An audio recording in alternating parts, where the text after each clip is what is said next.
Assalamualaikum warahmatullahi wabarakatuh. Halo sahabat Kenalpedia Islam, kembali bersama Kenalpedia Islam dalam kisah sahabat Nabi.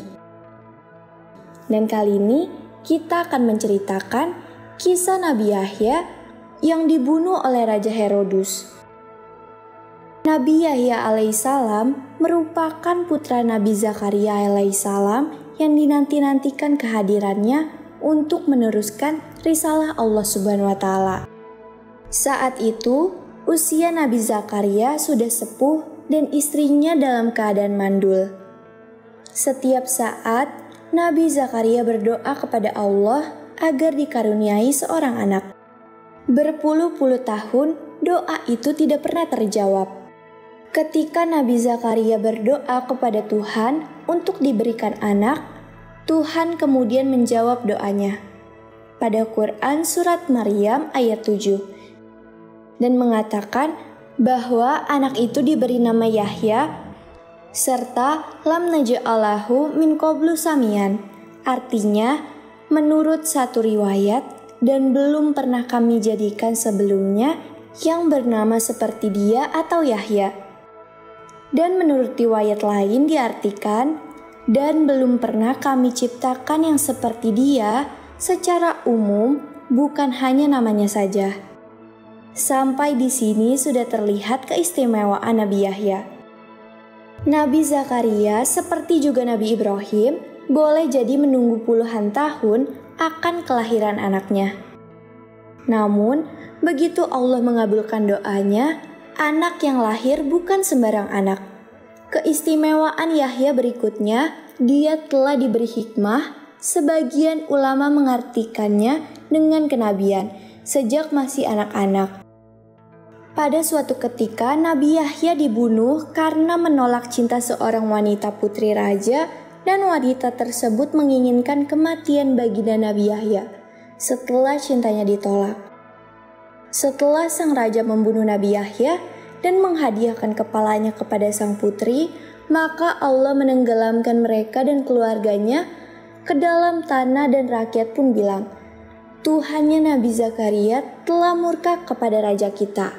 Mari kita bunuh si Zakaria. Mereka pun Bani Israel berduyun-duyun mencari Nabi Zakaria, namun tak ketemu. Iblis pun turun tangan menunjukkan keberadaan Nabi Zakaria yang masuk pohon agar mereka dapat membunuhnya. Mereka ingin membakar pohon itu, namun iblis menasihati mereka agar mereka membelahnya dengan gergaji.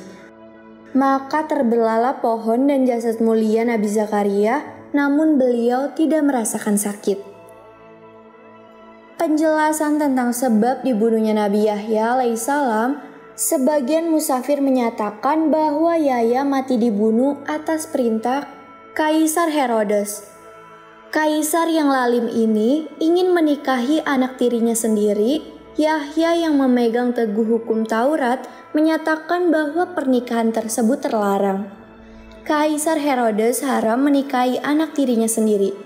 Kaisar murka lalu memerintahkan kepada prajuritnya untuk menangkap dan memenjarakan Yahya. Mereka memaksa Yahya merubah fatwanya, tetapi Yahya tetap teguh dengan pendiriannya. Akhirnya, pernikahan itu tidak bisa dicegah. Istri muda Kaisar tersebut menyatakan kepada Kaisar jika dia benar-benar mencintainya. Kaisar harus bisa memenuhi permintaannya.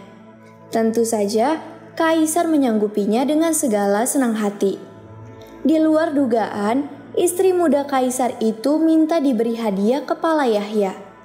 Segera para algojo diperintahkan untuk memenggal kepala Yahya dan mempersembahkannya kepada istrinya yang sadis dan kejam tersebut. Ada juga ulama yang menyatakan bahwa kematian Yahya sebagai syahid diisyaratkan dalam ungkapan Hayyan pada ujung ayat 15 surat Maryam yang sudah dikutip sebelumnya. Ungkapan itu mengisyaratkan tentang kematian Yahya di dunia sebagai orang yang terbunuh dan syahid.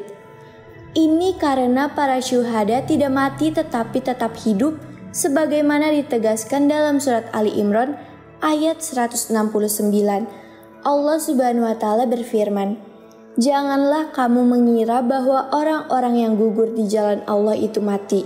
Bahkan mereka itu hidup di sisi Tuhannya dengan mendapat rezeki." Karena pada surat Maryam ayat 33, Nabi Isa alaihissalam juga dinyatakan dibangkitkan hidup kembali. Dengan kata hayan di ujung ayat seperti pada kasus Yahya, padahal tidak ada seorang muslim pun yang percaya bahwa Nabi Isa mati terbunuh sebagaimana halnya Nabi Yahya. Demikianlah kisah Nabi Yahya yang dibunuh Raja Herodus. Semoga kisah-kisah ini bisa menambah pengetahuan kita tentang Islam. Wassalamualaikum warahmatullahi wabarakatuh.